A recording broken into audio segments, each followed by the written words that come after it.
Olá, pessoal! Como eu gosto de contar bastante com a participação de vocês, hoje eu vou atender pedidos de uma enquete que eu fiz, perguntando qual seria um tema que vocês gostariam de saber. Portanto, vou falar sobre hiperglicemia na gestação. Aproximadamente 16% dos nascidos vivos são frutos de uma gestação em que houve alguma alteração da glicemia. Por isso, a primeira consulta de pré-natal é um momento muito importante para pesquisar se essa mãe pode ter uma disglicemia. Acaba sendo uma oportunidade para reduzir risco de malformações e anomalias congênitas. A forma mais prevalente de hiperglicemia na gestação é o diabetes gestacional.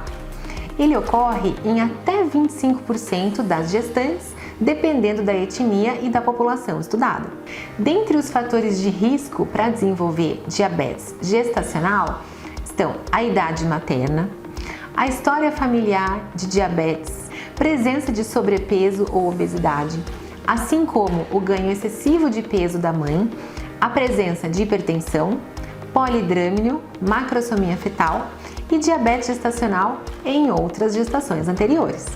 A presença de uma hemoglobina glicada maior ou igual a 5,7 no primeiro trimestre também acaba sendo um preditor de risco para essa mãe ter diabetes gestacional. É importante ressaltar que os riscos associados à alteração de glicemia na gestação podem ser controlados e reduzidos a partir de um planejamento dessa gestação e também da otimização do controle glicêmico. Na primeira consulta de pré-natal, a glicemia é considerada normal se ela estiver menor que 92. Em contrapartida, se essa mãe tiver na primeira consulta de pré-natal uma glicemia de jejum entre 92 e 125, ela já é considerada como diabetes gestacional de início precoce. Quando a glicemia de jejum na primeira consulta está maior ou igual a 126, a gente considera que esse diagnóstico ocorreu na gestação de um diabetes já declarado. Provavelmente essa mãe já tem um diabetes mellitus tipo 2 e não sabia. Todas as gestantes com glicemia normal no primeiro trimestre, ou seja, abaixo de 92, devem passar pela curva glicêmica, o teste de tolerância à glicose com 75 gramas entre 24 e 28 semanas. Ponto importante número 1, independente de fator de risco, todas as gestantes devem fazer curva glicêmica entre 24 e 28 semanas. Segundo ponto importante, se essa mãe já tem uma glicemia alterada de primeiro trimestre, ela não precisa fazer curva glicêmica, ela já tem o diagnóstico. Então eu não vou pedir um exame que é uma sobrecarga de glicose para uma mãe que já vem em tratamento, já tem um diagnóstico de diabetes gestacional.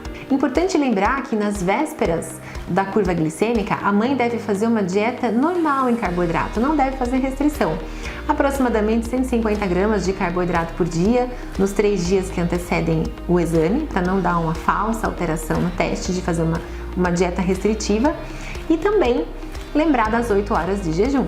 Dos 3 pontos importantes para a gente avaliar na curva glicêmica, então em jejum, acima de 92, 1 hora acima de 180, 2 horas acima de 153. Isso é diabetes gestacional. E basta um ponto alterado para essa mãe ter o diagnóstico de diabetes gestacional. Isso entre 24 e 28 semanas. Por que esses valores? Porque estudos mostraram que valores acima desses, 92, 180 e 153, jejum 1 hora e 2 horas, mostraram associações com crianças com percentil de peso maior que 90, maiores taxas de cesárea e também maiores taxas de hipoglicemia neonatal. Uma vez diagnosticado o diabetes na gestação, a terapêutica deve iniciar imediatamente.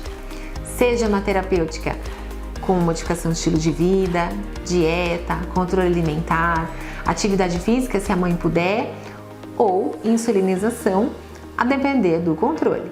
A gente não pode esperar, cada semana é importante na formação do bebê. Então, uma vez diagnosticado, a terapêutica deve iniciar imediatamente.